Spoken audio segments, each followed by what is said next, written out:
it turns up that Surah of Ka in Surah 2 of the Quran is amazing. So Muslim argument used to be, well, Allah honors women, therefore Allah gives them whole chapter on Surah woman. Islam honors Mary, therefore Islam gives Mary whole chapter 19, chapter of Mary. And then cows, right? Allah honors cows, Islam honors cows, and then gives them whole chapter, Surah 2, chapter of Ka. And it turns up these cows apparently living in Mecca by faith alone.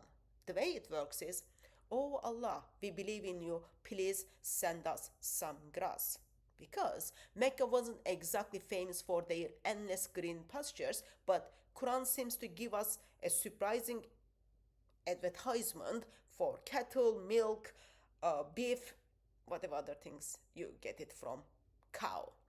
That's mind-blowing, right? So there is not enough grass, but you've got a whole chapter about cows. Consider the bigger picture. These cows maybe doesn't need to be fed in Mecca. Maybe they travel every day an hour away to Taif, and then they are fed there, and then they come back or they just live there, because there are areas close to Mecca some of the areas are pretty green. Fine. Then that kind of makes me think maybe Muhammad was thinking about a much more fertile place near Mecca than actually admitting the basic point. The imaginary doesn't necessarily describe Mecca itself. Listen to the scholar what he says about cows and Mecca, and then you tell me whether it is good things to live by faith alone. Islamic tradition and Western scholars generally say that parts of the Quran come from Muhammad's time in Mecca and other parts from his time in Medina.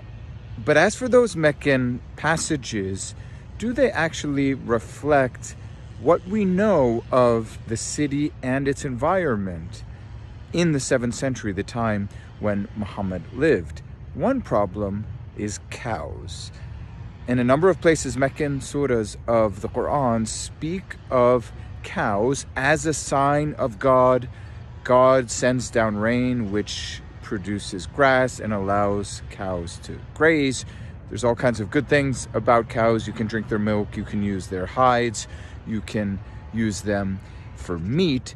But the problem is, would there be enough grass or other things to feed cows in Mecca? Would there be enough water in order to have livestock be a principal vocation of the people who worked in Mecca? The answer basically is no. There's simply not enough water to produce the sort of grass one would need to have herding, grazing animals as a feature of the Meccan economy in the 7th century. So what does this mean? It is a problem for historians of early Islam.